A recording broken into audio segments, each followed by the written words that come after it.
Tudo bem, meus amigos? Graça e paz. Voltamos aqui para mais um estudo da Palavra de Deus. Agora nós vamos falar sobre o capítulo 2 de Gênesis, onde nós vamos encontrar o primeiro sábado, a formação do Jardim do Éden e a criação da primeira mulher. Estamos utilizando a versão Almeida Corrigida Fiel da Bíblia. Em Gênesis capítulo 2, do verso 1 ao verso 3, nós vamos falar sobre o primeiro sábado. O que diz no primeiro versículo? Assim os céus, a terra e todo o seu exército foram acabados.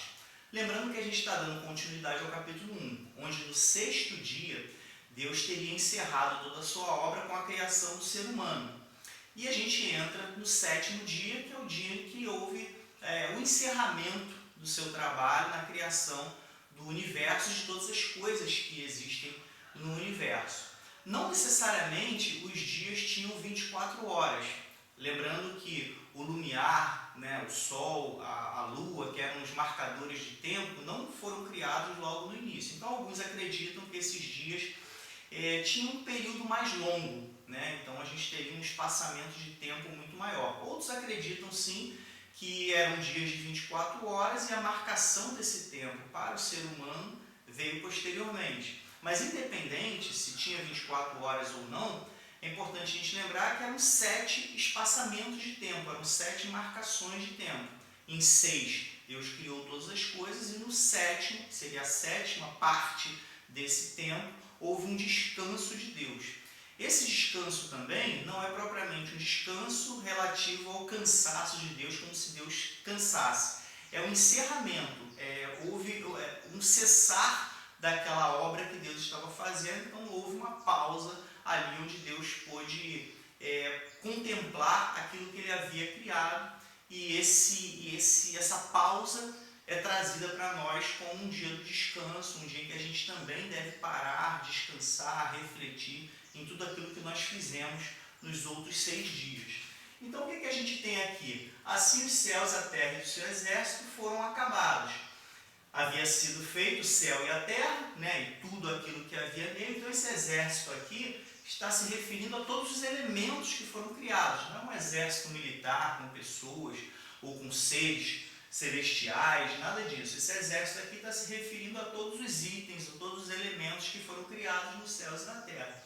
E eles foram acabados, anteriormente, como a gente viu no capítulo 1. E havendo Deus, verso 2, e havendo Deus acabado no dia 7º a obra que fizera, descansou no 7º dia. Então ele encerrou, no 7º dia ele já não tinha mais nada para fazer em se tratando da obra que ele havia criado, e ele descansou no 7º dia. Voltando a lembrar, essa expressão descansar não se aplica a Deus no sentido de estar cansado e agora tem que parar para dar uma descansada. Esse descansou o cessar daquilo que ele havia feito anteriormente. A partir desse momento, no 7º dia, ele não estaria criando nada novo em relação à criação dos céus e da terra. Tá? E ele descansou no 7º dia de toda a sua obra que tinha feito. Toda a sua obra que ele tinha feito anteriormente, na criação dos céus e da terra. No verso 3, e abençoou Deus o dia 7º.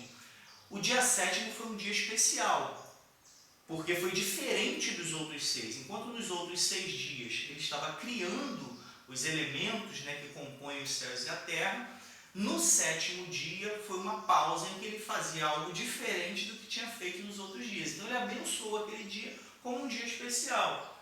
E o santificou. Essa palavra santificar, na maioria das vezes, ela está relacionada a uma separação. Quando a gente se santifica, a gente se separa para Deus. Então essa palavra, ela sempre dá a ideia de algo separado, algo distinto das demais coisas. Então Deus separou, ele santificou esse dia como um dia diferente dos demais. Porque nele ele descansou, lembrando, se descansou, pausou, de toda a sua obra que Deus criara e fizera. Então aqui a gente tem a explicação de como foi instituído o primeiro sábado, está relacionado à criação e posteriormente uma pausa daquilo que havia sido criado, e em muitos outros episódios a gente vai ver a palavra de Deus retratando o sábado como um dia realmente especial, que deve ser tratado de uma forma distinta, santificada e separada para o ser humano. né? É curioso a gente ver que Deus, que não se cansa, até ele parou deixando ali uma espécie de modelo para o ser humano, para que a gente possa aproveitar o sábado ou o sétimo dia, um dia dentre 7, para que a gente possa ter também o descanso de toda a obra que nós fazemos nos outros 6 dias, tá? Então vale a pena a gente estar refletindo sobre a criação desse dia. Não é à toa que está instituído, abençoado, santificado esse dia. Então devemos realmente tratar de uma forma especial essa data na semana. Gênesis capítulo 2, a partir agora do verso 4, nós temos a formação do Jardim do Éden. Verso 4: estas são as origens dos céus e da terra, quando foram criados no dia que o Senhor Deus fez a terra e os céus. Observa que aqui está fazendo menção a tudo aquilo que nós já falamos no capítulo 1. É como se o autor voltasse a falar da criação. Ele apenas descreveu ali os fatos do capítulo 1, agora ele volta a falar, tratando de pormenores dessa criação. Então, estas são as origens do céu e da terra, quando foram criados, no dia em que o Senhor Deus fez a terra e os céus. E toda a planta do campo, que a gente já tinha visto no capítulo 1, a criação, ele vai voltar a falar sobre isso aqui, sobre outros pontos. E toda a planta do campo que ainda não estava na terra, e toda a erva do campo que ainda não brotava. Então aqui está falando de um momento em que Deus criou e a planta tinha ali algum impedimento para que continuasse a criação. Lembrando que no capítulo 1 a gente vê que Deus criou a vida vegetal como algo que ele cria e ela mesmo se dá, né, dá continuidade à multiplicação dela, porque ele menciona a criação de ervas e árvores que deem semente. Isso vale também para os animais que deveriam se multiplicar e também para o homem que deveria multiplicar. A ideia da criação é que Deus não ia ficar criando todas as árvores, né? A multiplicação seria feita por Deus. Ele dá o início e o próprio ser faz a multiplicação.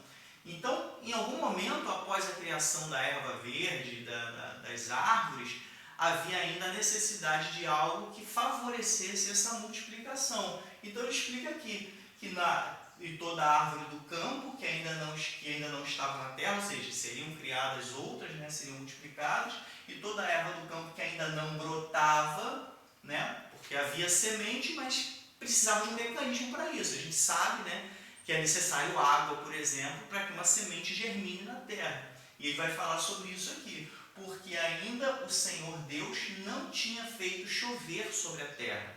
Tá? Então a chuva em si, nesse momento, logo posterior à criação da vida vegetal, ainda não tinha sido feita, né? Esse processo, que hoje nós vamos chamar de ciclo da água, né? A água evapora, depois cai das nuvens, esse processo ainda não tinha sido criado. Então, nesse momento, as plantas não estavam se multiplicando. E a gente continua aqui. E não havia homem para lavrar a terra. Observa, existe um outro mecanismo instituído por Deus para que as plantas, né, se multipliquem. Plantas que a gente diz qualquer tipo de vida vegetal, né? As árvores frutíferas, as verduras, os legumes, tudo isso ainda precisava da água e ainda precisava do ser humano. Lembrando, no capítulo 1 Deus já tinha instituído, depois a gente vai estar fazendo pormenores aqui desse processo da criação. Então, no momento que ele cria a vida vegetal, o homem que iria lavrar e fazer a multiplicação daquelas plantas, pegar a semente, colocar na terra, a água vir, fazer aquilo ali germinar, esse processo ainda não tinha sido criado. Então, o homem não tinha sido feito. A gente viu lá que o homem só foi aparecer no 6º dia. Porém, um vapor subia da terra e regava toda a face da terra. Então, o que havia nesse primeiro momento? Não havia chuva, mas tinha uma espécie de neblina, um vapor que subia da terra. Lembra que desde a origem a água já estava lá, o Espírito de Deus parava sobre a face das águas, a gente falou sobre isso no capítulo 1. E nesse momento aqui, um vapor subia da terra e regava a face da terra. Então havia ali o elemento água para umidificar a superfície da terra. E formou o Senhor Deus o homem do pó da terra e soprou em suas narinas o fôlego da vida, e o homem foi feito alma vivente. Então, na sequência, nós tivemos um vapor, né?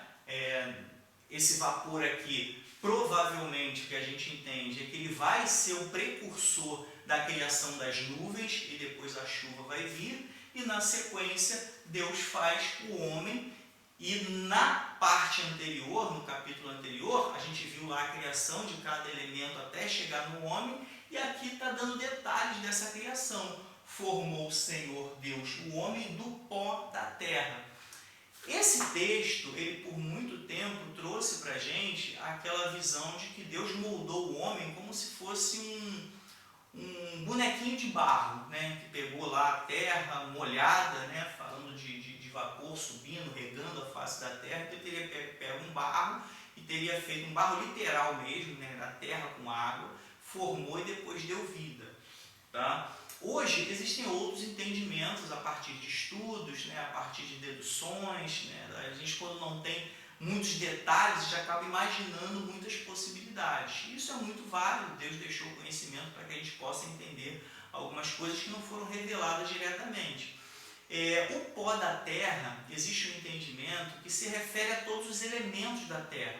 Se a gente pesquisar acerca da ciência de um modo geral, a gente vai ver que todos os elementos que compõem o nosso corpo, eles também estão presentes na terra, uns em mais proporções, outros em menos, mas todos os elementos eles efetivamente são encontrados na estrutura da terra, desde a própria água, como carbono, uma série de elementos químicos e substâncias que nós temos no nosso corpo, isso vai ser encontrado na terra. Então esse pó poderia estar relacionado aos elementos que estão na terra e foram utilizados também para a criação do homem, como se houvesse realmente um vínculo entre o homem e a terra em se tratando da sua substância, da sua matéria, do seu material. Tá bom? Mas de qualquer forma, Deus pegou esse material que havia na terra e dele formou o homem. Se foi algo realmente manual, como se tivesse Deus pegando com a mão e moldando, isso é difícil da gente ter uma certeza absoluta como foi esse processo, porque não está descrito na palavra de Deus e nós não estávamos lá para ver. Mas, de qualquer forma, os elementos que haviam na terra foram utilizados para criar o homem, tá certo?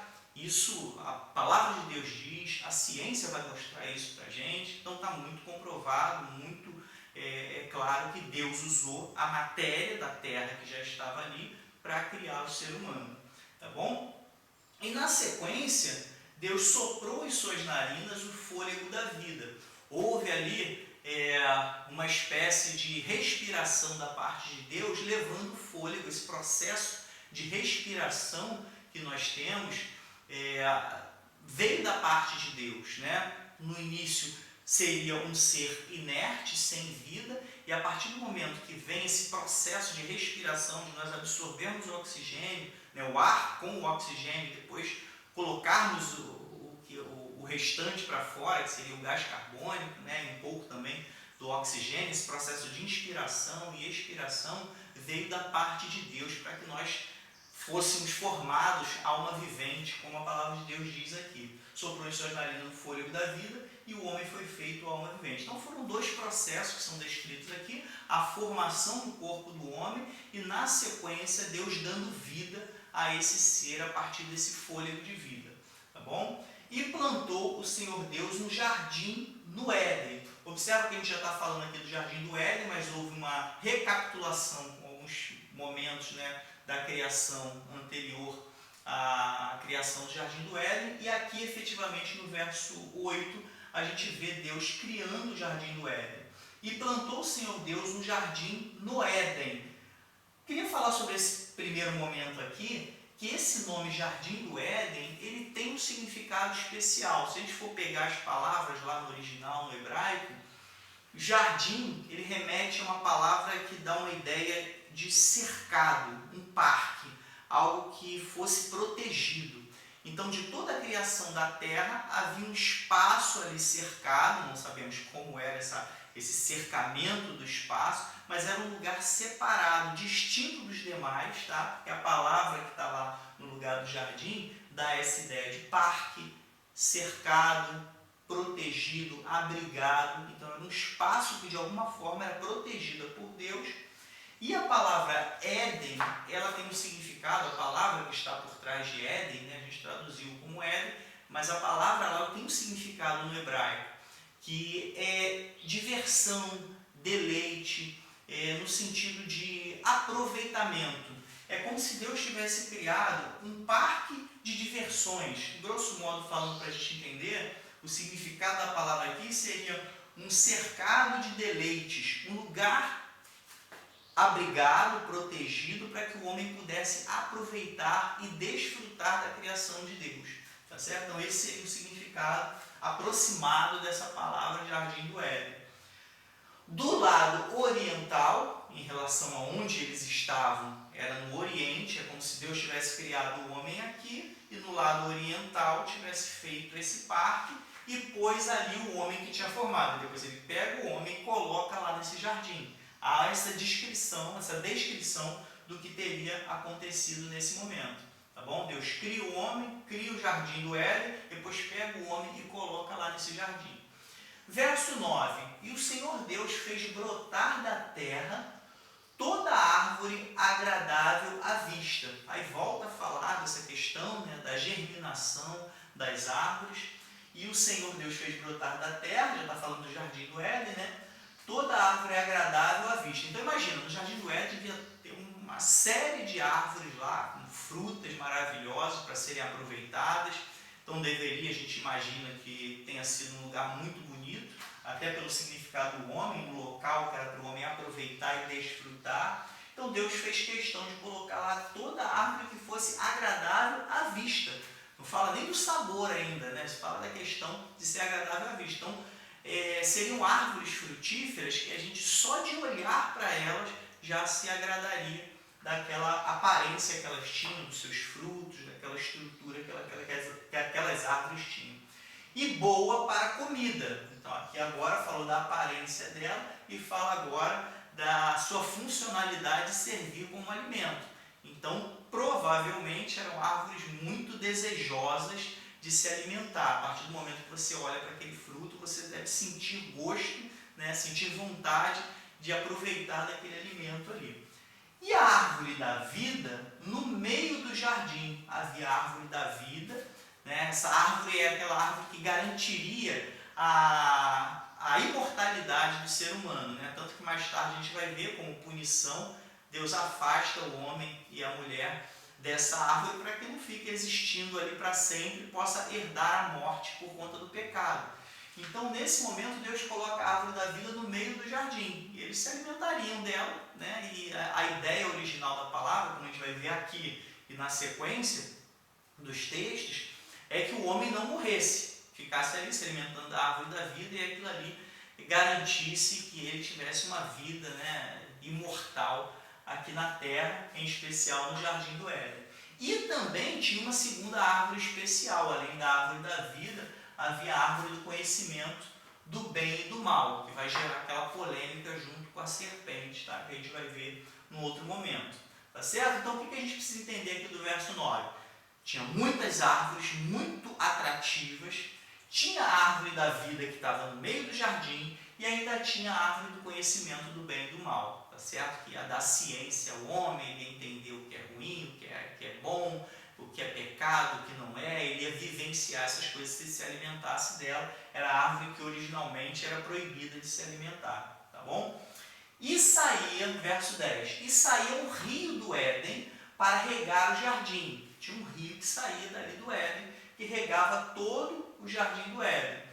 E dali se dividia e se tornava em 4 braços, como a gente vai ver aqui na sequência. Então imagina, a gente tem o jardim do Éden, que já era um lugar abrigado, cercado, e a gente tinha ali um rio que passava nele e ele regava toda aquela região ali, tá certo? E ele vai se tornar, né, vai se separar em 4 braços. Haveria ali 4 vertentes, um único rio saindo do jardim e depois ele abria em 4 braços. Tá? O nome do primeiro é Pison. Tá? Este é o que rodeia a terra de Avilá, onde dá ouro.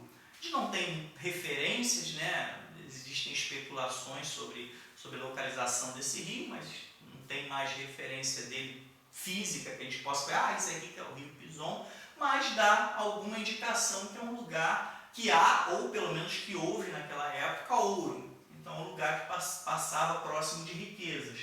E o ouro dessa terra é bom, como se fosse um ouro de qualidade diferenciada ali naquela região. Ali é o bidélio, a pedra sardônica, então passava por algum lugar de riquezas minerais, né, esse rio. E o nome do segundo rio é o Gion. Este é o que rodeia toda a terra de Cuxi. Aqui, apesar de não ter uma referência direta para que a gente possa localizar, porque existe muita curiosidade. Se a gente descobre todos esses 4 rios, a gente tenta encontrar a confluência, vai ter uma ideia de onde estava o Jardim do Éden. Existem muitos estudos com relação a isso, para dizer, o Jardim do Éden era mais ou menos aqui, pelo menos a região dá para a gente ter uma ideia. Principalmente por conta dos outros 2 rios, tá? A gente vai ver aqui nos outros 2 rios que a gente vai encontrar uma possibilidade, pelo menos para conhecer a região de onde estaria o Jardim do Éden. Nesses 2 primeiros rios é um pouco mais complicado, mas os estudos apontam que Cuxi, né, seria a região da Etiópia, e estudos também apontam que esse rio Gion seria o rio Nilo, né, que ele passa ali no Egito. Então dá para a gente ter uma ideia ali um pouco para onde que ele foi, né? É difícil encontrar exatamente porque os rios ao longo do tempo, né, a própria erosão das margens vai mudando a direção, vai abrindo novos caminhos, alguns caminhos são impedidos por uma série de fatores, né, fatores geológicos, fatores humanos, então muita coisa vai mudando ao longo de muito tempo. E a gente está falando aqui da época da criação da Terra, né, da criação dos céus e da Terra, do universo. Então muita coisa foi mudada, alguns rios podem ter secado, alguns processos de erosão podem ter culminado ali em mudanças da estrutura local, mas de qualquer forma a gente consegue ter uma noção, até porque como a gente vai ver, os outros 2 rios, né, o Hiddekel e o Eufrates, eles ainda estão lá, possivelmente diferentes de como eram originalmente, mas eles estão lá para a gente ter uma ideia. Tá, então lembrando aqui que isso aqui provavelmente é a região ali da Etiópia, não com a configuração que a gente tem hoje, mas aquela área ali na África, e Gion possivelmente o rio Nilo. O nome do terceiro rio é o Hiddekel, tá? Esse rio, ele é o rio Tigre, tá bom? Estudos apontam que é o rio Tigre. A gente pode botar aí numa pesquisazinha no Google Maps, e a gente vai ver lá o rio Tigre e vai ter uma noção, mais uma vez falando, possivelmente com uma configuração um pouco diferente do que era originalmente, né? Mas a gente tem uma noção de onde seria. Este é o que vai para o lado oriental da Assíria, né? A gente vai ver que ele passa lá naquela área ali da Assíria, hoje tem a Síria, né? E o quarto rio é o Eufrates, o mesmo nome que a gente vai ver hoje lá, só colocar lá rio Eufrates, a gente vai ver ele ali naquela região oriental, da parte oriental. E tomou o Senhor Deus o homem, né? Aqui a gente encerrou a questão desses rios, né? Mostrou, Deus deu uma indicação para a gente dessa formação, permitiu que o escritor relacionasse ali fatores físicos, né, da Terra, fatores geológicos, que a gente consegue ter uma noção da região onde estaria. Porque se não tivesse escrito isso, né, tinha o Jardim do Éden na Terra. Onde era esse Jardim do Éden? Era no Brasil, na região onde hoje é o Brasil, era nos Estados Unidos, a gente não ia ter noção no nosso globo terrestre onde era. Então isso aqui dá um apontamento para a região. Não vai ter como a gente, pela Bíblia Sagrada, identificar, não, o Jardim do Éden era nesse ponto aqui, marcar uma coordenada de onde era o Jardim do Éden. Isso não é possível. Mas pelo menos a região, a área onde ele era, dá para a gente ter uma noção por conta dessas referências geográficas aqui. Aí a gente entra no verso 15, e tomou o Senhor Deus o homem e o pôs no Jardim do Éden, né? Como já tinha visto anteriormente, está só fazendo menção ao que ele já tinha feito, né? Criou o Jardim do Éden, pegou o homem e colocou lá. Tomou o Senhor Deus o homem e o pôs no Jardim do Éden para o lavrar e o guardar. 2 funções importantes do homem nesse lugar. Deveria lavrar, né? Cultivar aquele local, fazer ele se tornar próspero, né? Multiplicar aquelas espécies vegetais. Então aqui a gente vê a agricultura sendo iniciada, inicialmente, né, sem aquele esgotamento físico, né, porque o homem não tinha pecado ainda, é um ser perfeito. Então a gente tem aqui um deleite em cuidar da terra.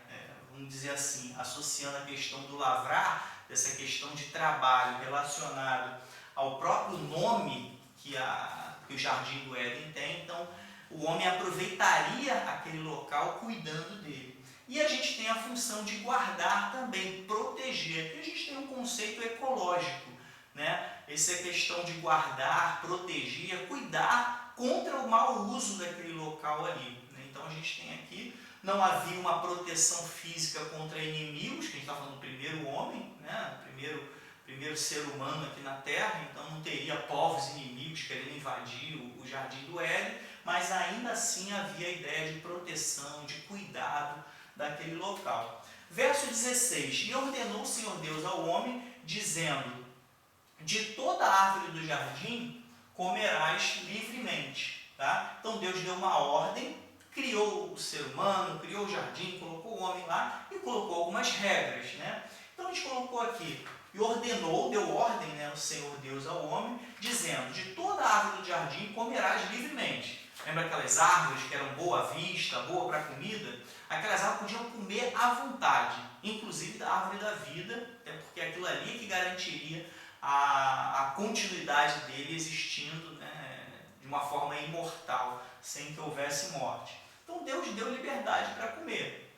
Mas da árvore do conhecimento do bem e do mal, dela não comerás. Então falou assim, pode comer de tudo, menos daquela ali. Tinha uma vantagem muito grande, seria muito diferente de Deus falar só, você não pode comer todas as outras e vai comer apenas essa, né? Ia ter uma dieta muito limitada se fosse isso. Deus fez o inverso. Ó, você pode comer de tudo, menos dessa. Deu só uma limitação em relação a uma árvore. Que era essa árvore que a gente mencionou lá, que era a segunda árvore especial, né? Tem a da árvore da vida e tinha uma segunda que era da ciência do bem e do mal. É o que a gente vai ver aqui. Dela, né, da ciência do bem e do mal, dela não comerás. Deu uma ordem clara, você não vai comer dela. Porque no dia em que dela comeres, certamente morrerás. Aí a gente tem que tomar cuidado com esse versículo, porque daí dá a impressão que seria uma árvore venenosa, né? Que nem aqueles contos, aquelas historinhas de contos, fala que come maçã e morre, uma árvore, uma fruta envenenada. A ideia não era isso. Ele iria herdar a morte. A partir daquele momento, o corpo humano seria deteriorado e iria morrer. Até porque Deus vai afastar, né, como a gente vai ver em outro momento, vai afastar ele dessa árvore da vida. Então, a partir do momento que ele desobedecesse, a morte seria instaurada na vida do ser humano. Então, deu uma regra, se descumprisse a regra, haveria uma punição. E o ser humano, como a gente sabe, né, vai ver na sequência, ele pagou para ver e se alimentou dessa árvore exatamente a que não podia. Tá bom? Mas isso a gente vai ver num outro momento. Então, deixar bem claro aqui, tá? No dia, né, ele vai morrer no dia. No dia em que comer, você vai passar a morrer, né? A morte vai fazer parte da sua existência. Essa que é a ideia que está aqui por trás, porque geralmente pode causar uma confusão, que parece que no dia que ele comer, aí nesse dia exatamente comeu, morreu. A ideia por trás disso aqui não é isso aqui não, ele vai herdar a morte, porque ele vai continuar vivendo fora do Jardim do Éden, em algum momento passou, envelheceu, né? O corpo deteriorou e ele vai morrer. Então ele herda a morte a partir desse dia em que ele comer. Aí, a partir do verso 18, a gente vai ter a criação da mulher, que é aquele ser idôneo que vai fazer o par com o homem. Tá? Até aquele momento aqui, daqui para trás, a gente vai ver que o homem está ali sozinho, né? E Deus dando as orientações e tudo mais. Aí no verso 18, e disse o Senhor Deus, não é bom que o homem esteja só. Deus percebeu que havia necessidade de alguém para fazer companhia a ele. Deus já fazia companhia ali, né? Como a gente vê na palavra de Deus, Deus percorria o jardim, conversava com Adão, tinha um contato com ele. Mas havia necessidade de um outro ser semelhante ao homem para fazer companhia a ele. Né? Hoje em dia mesmo a gente percebe essa necessidade, não é à toa que as pessoas namoram, casam, né? Têm uma vida ali juntos. Então essa necessidade Deus já havia percebido durante a criação.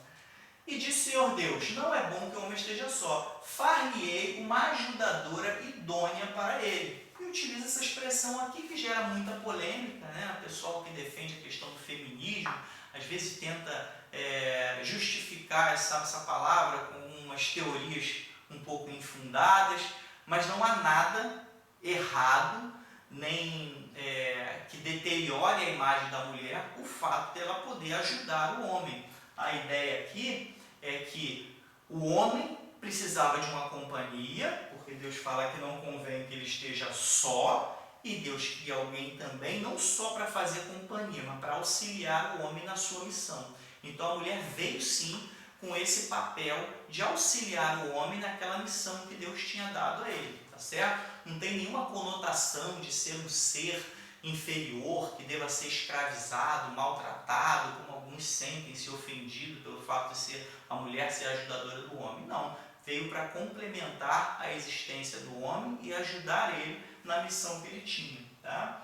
Então fala ajudadora idônea para ele. 19. Havendo, pois, o Senhor Deus formado da terra todo o animal do campo, né, fazendo menção ao que já tinha criado, né, os animais do campo, e toda a ave dos céus, os trouxe a Adão, que Deus havia criado seres, né, dos animais, trouxe para Adão, de alguma forma esses animais vieram até Adão, para este ver como lhe chamaria. Deus ainda deu a vantagem, a capacidade do homem de nomear todos esses animais. Né? É como hoje, assim, grosso modo comparando, a gente às vezes compra um animalzinho de estimação e leva para o nosso filho. Qual vai ser o nome do cachorrinho? Aí o filho, a filha, vai falar, papai, vai ser Pop, vai ser Pupi, vai ser aí dá um nomezinho ali, e Deus permite. Deus podia já entregar para Adão, ó, esse aqui se chama isso, esse aqui se chama aquilo, mas Deus permitiu que o homem nomeasse. Obviamente que não na nossa linguagem, nós estamos gravando esse vídeo na língua portuguesa, um cachorro não se chamava cachorro, cavalo não era cavalo, na língua portuguesa. A gente não sabe, alguns acreditam que essa língua original seria o hebraico, alguns acreditam que pode ser até a língua dos anjos ainda, né, porque o próprio povo hebreu ainda não existia. Então a gente não sabe exatamente qual eram esses nomes que lhe foram dados, mas de qualquer forma Deus permitiu ao homem que nomeasse esses seres que foram criados. Então, de certa forma, o homem começa a participar da criação. Deus criou, homem, bota o nome aqui, aí o homem vai e nomeia esses seres. Tá? E tudo que Adão chamou a toda alma vivente, isso foi o seu nome. Então, Adão vai lá, né, e vai nomeando, e a partir daquele momento que Adão nomeava era como se fosse um batismo. Olha só, a partir de hoje o Adão falou que o nome era esse, e o nome ficava esse mesmo. Não adiantava ninguém tentar mudar esse nome, porque já foi instituído conforme Deus queria que acontecesse. E Adão pôs os nomes a todo o gado, né, tá se referindo a todos os animais, e às aves dos céus, e a todo o animal do campo também. Aqui, quando fala gado, está se referindo aos animais domésticos. Aqui já entra, né, os animais do campo, os animais selvagens.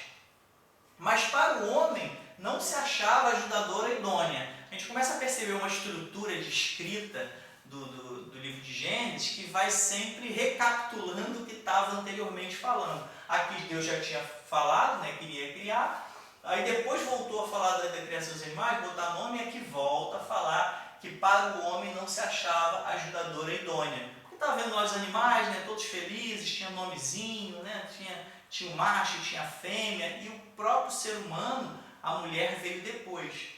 Tá? Então, para o homem não se achava ajudador idôneo, mas Deus já tinha percebido a necessidade dessa companhia da mulher. Então o Senhor Deus fez cair um sono pesado sobre Adão e este adormeceu. Observa, a gente conhece essa história de que vai ser retirada, né, o seu lado ou a costela, que a gente vai falar daqui a pouco. Mas nesse momento é como se fosse uma espécie de cirurgia, como se Deus tivesse dado uma anestesia no homem, faz cair um sono profundo para retirar do homem algo para criar a mulher. Tá certo? Então o texto deixa bem claro que um sono profundo caiu sobre Adão.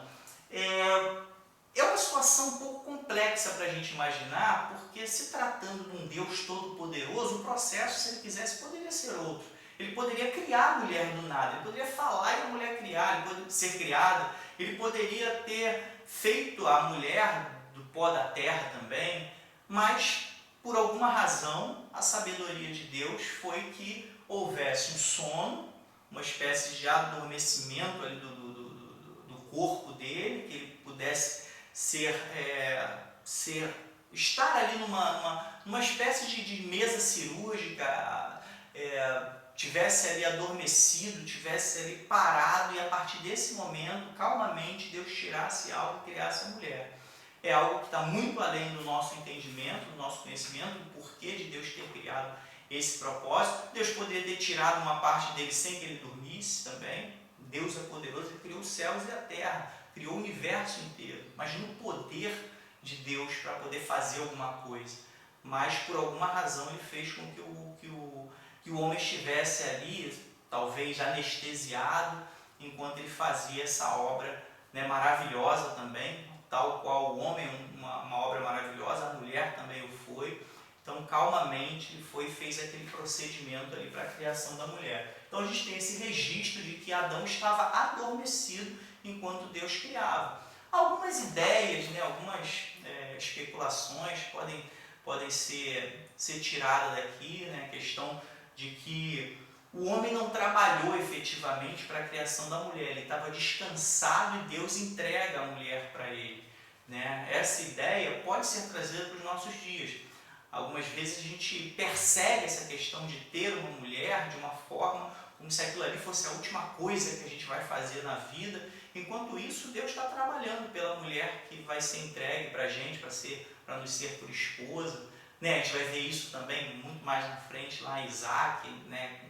com Rebeca. Né? Isaac ficou lá quietinho, né? A gente vai falar isso em outro momento. Isaac estava tranquilo, enquanto isso, o pai dele, o servo do pai dele, a família da mulher, todo mundo agindo para que aquela mulher viesse para ele.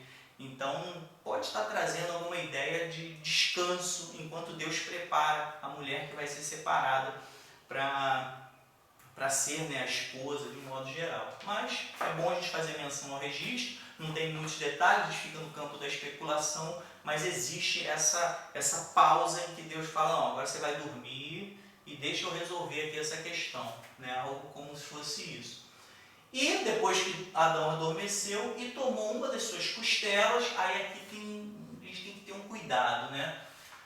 Muitos entendem literalmente, né, que foi uma costela, né, tirou um osso, né, da sua parte ali lateral, e desse osso, né, que foi gerada a mulher. Existem estudos, tá, dizendo que a costela realmente é um osso muito bom para fazer essas coisas, porque tem medula, tem célula-tronco, tem uma série de coisas, tem uma partezinha da costela que é capaz de se regenerar. Existem estudos ligados a isso, mas lembrando, como a gente falou no capítulo 1, a gente também não tem que ficar comprovando tudo, porque a gente está falando de algo que está muito além da ciência e muito além do nosso conhecimento. Mas, a título de curiosidade, né, de adereço, né, vamos dizer assim, de enfeite no nosso conhecimento, que já está instituído na Palavra de Deus, a gente pode imaginar coisas que estão comprovadas, que a costela realmente tem algumas coisas especiais ali para ter sido tratada como um osso próprio para isso. Só que aqui, essa mesma palavra aqui, ela é utilizada, a palavra hebraica, né, por trás de costela, ela é utilizada em outros momentos da Palavra de Deus, que não significa costela propriamente osso, está se referindo ao lado, a parte do lado. Então a gente vai ver alguns lugares, né, algumas pessoas ensinando, e que possivelmente também não está errado, é difícil a gente ter certeza qual foi a palavra traduzida aqui adequadamente. A gente sabe da inerrância das escrituras originais. A tradução, né, pode ter alguma diferença de uma versão para outra, e nós vamos ter sim alguns escritos se referindo a não à costela, mas ao lado do homem, como se Deus tirasse uma parte do lado do homem, né, sabe-se lá o que exatamente, e desse lado ele criou a mulher. Aí isso também vai gerar uma série de especulações filosóficas, espirituais, as pessoas vão trazer para, por exemplo, retratar a mulher como alguém que tem que estar constantemente ao lado do homem. Eles são dois, né, vão se tornar uma só carne, como a ideia que vai vir na sequência, e eles têm que andar juntos, lado a lado, tá? Porque ela foi tirada do lado e não efetivamente, não literalmente da costela do osso, tá? Então a gente tem entendimento para esses dois lados, a questão de ter sido tirado da costela, literalmente um osso, e tem a ideia também de que foi tirada do lado do homem e não necessariamente do osso. Aí fica ali, né, a possibilidade de interpretação de cada um para analisar se realmente isso foi a costela ou se foi o lado. E cerrou a carne no seu lugar. Esse cerrou aqui é de fechou, tá? Não é de serra não. Tá? A gente vai ver isso muito no espanhol, né? Essa palavra aqui utilizada como fechou. Ele foi lá e fechou. Se ele fechou é porque ele abriu. Então Deus fez uma espécie de cirurgia mesmo. Abriu, tirou ali uma parte e na sequência fechou a carne naquele lugar ali. Bom?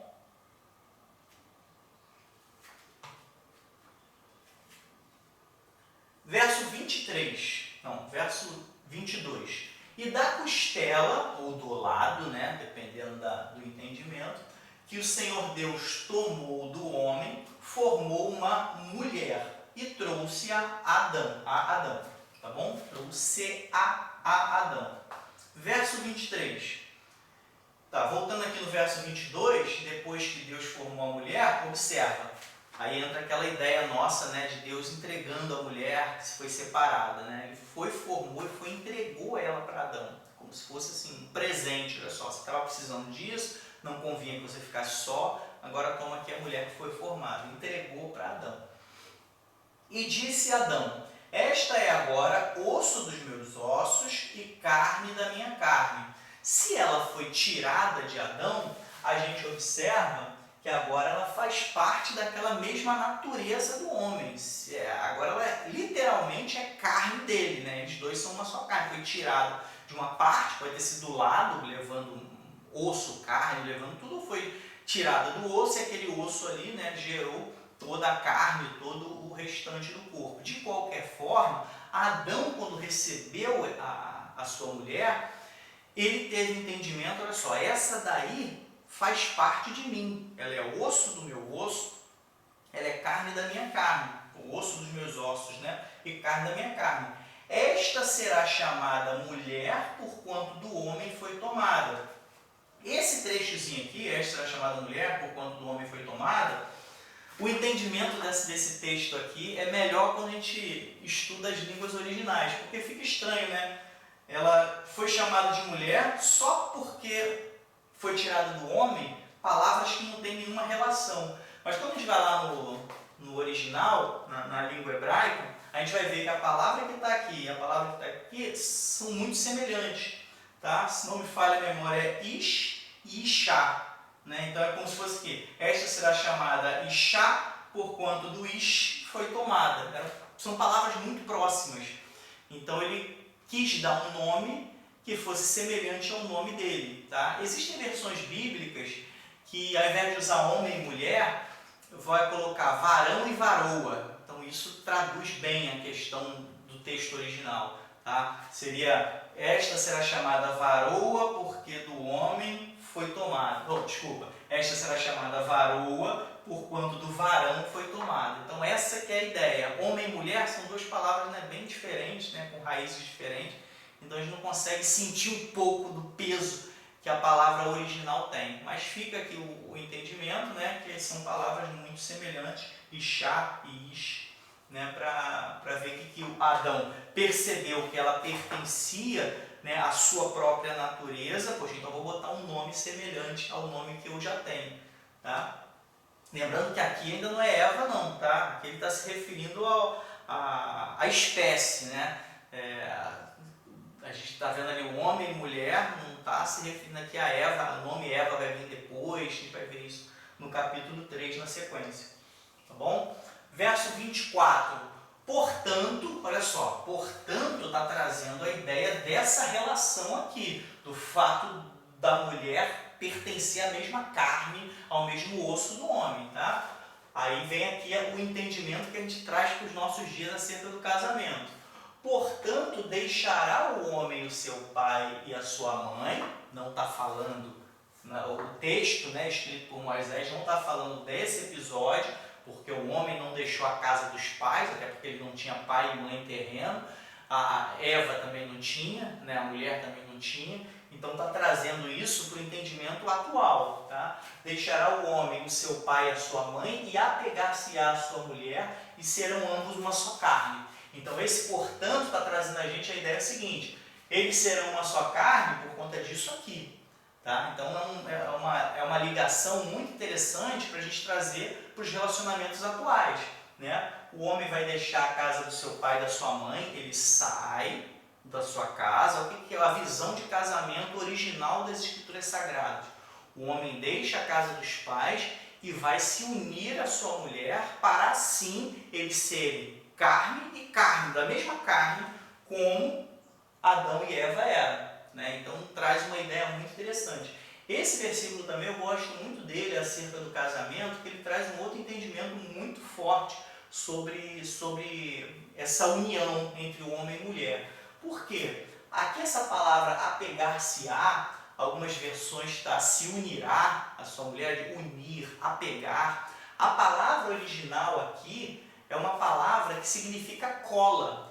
O hebraico deibak, ou devak, né, dependendo da pronúncia, né, a gente vai ver ali uma palavra que ela traz a ideia de uma espécie de visgo, de cola que não se separa. A palavra ela também significa solda. Tá? Olha só, uma solda, uma cola. É como se fosse assim, vou tentar traduzir, levando a ideia original do hebraico. Portanto, deixará o homem seu pai e sua mãe, e se colará a sua mulher, ou se soldará a sua mulher. É uma ideia de que, olha só, colou, a palavra significa isso, colou, agora não pode separar mais, porque agora é uma carne só. Aí traz a ideia lá original de que eles pertenciam à mesma carne, que um foi tirado do outro. Tá? Se separar, você vai causar dano. Né? Então a ideia do casamento vale aqui como orientação, como dica. A ideia original de casamento de Deus é algo indissolúvel. Não é para separar mais, porque não está só unido. Porque a gente pode apegar-se-á, só juntou, né? Se unirá, a versão de se unirá, tá os dois juntinhos ali. Não, a ideia original é de cola, tá? Colou, tá? Não dá mais para separar. E serão ambos, né, a partir do momento que cola, agora os dois são um o tempo todo, tá certo? E ambos estavam nus, o homem e sua mulher, e não se envergonhavam. Lembrando que aqui o pecado ainda não tinha chegado ao ser humano, né, não estava instituído que era mal, que era bom. Eram seres inocentes, né, de um modo geral, que não tinham conhecimento do que era certo e do que era errado, não tinha provado ainda daquela fruta da árvore da ciência do bem e do mal, e isso fazia com que eles simplesmente estivessem ali e não tivessem consciência, eu estou pelado aqui, estou sem roupa. E isso não tinha nenhuma implicação ideológica, né, filosófica, não, isso aí é impróprio, não tinha nada disso. Então eles estavam sem roupas nesse momento, né, mais tarde vão querer botar roupa porque tinha conhecimento de que havia o bem, o mal, o certo, o errado. Isso vai vir, né, depois do pecado, mas até esse momento eles estavam ali sem roupa, o homem e sua mulher, tranquilamente, sem dificuldade nenhuma. E não se envergonhavam. E isso aqui também traz a ideia da união. Eles eram marido e mulher, e nessa condição havia também essa reciprocidade de estarem ali de forma à vontade, sem nenhuma preocupação. Traz a ideia do casamento e traz também a ideia da ausência de culpa e de consciência de que isso é algo errado. Isso só veio posteriormente após o pecado. Tá certo? Então a gente encerra aqui, coloquei uma ilustraçãozinha produzida por IA, só para a gente ter uma ideia do Jardim do Éden. Não dá para a gente ter dimensão, tenho certeza que era mais bonito do que isso aqui, mas de qualquer forma a gente consegue imaginar, né, com a nossa criatividade, aquilo que Deus permitiu, a gente consegue imaginar que deveria ser algo muito bonito, uma série de árvores belíssimas, tá, com uma árvore linda no meio do jardim, com a outra árvore da ciência do bem e do mal lá que não podia mexer, e a gente consegue ter ali vários animais, né, espalhados por ali, com Adão nomeando. Então a gente consegue, com a nossa criatividade, imaginar quão belo deve ter sido essa criação da parte de Deus. E um dia vamos ter conhecimento literal desse lugar, né, quando a gente for para a glória. O que a gente acabou aqui de estudar? Gênesis capítulo 2, falando sobre o primeiro sábado, logo aquele iniciozinho, depois a formação do Jardim do Éden, falando sobre a criação da mulher. E aqui tem as nossas fontes, tá? Sempre o Espírito Santo de Deus deve ser a nossa fonte ao longo dos nossos estudos, tá? Devemos buscar entendimento, em especial, em primeiro lugar, com o Espírito Santo de Deus.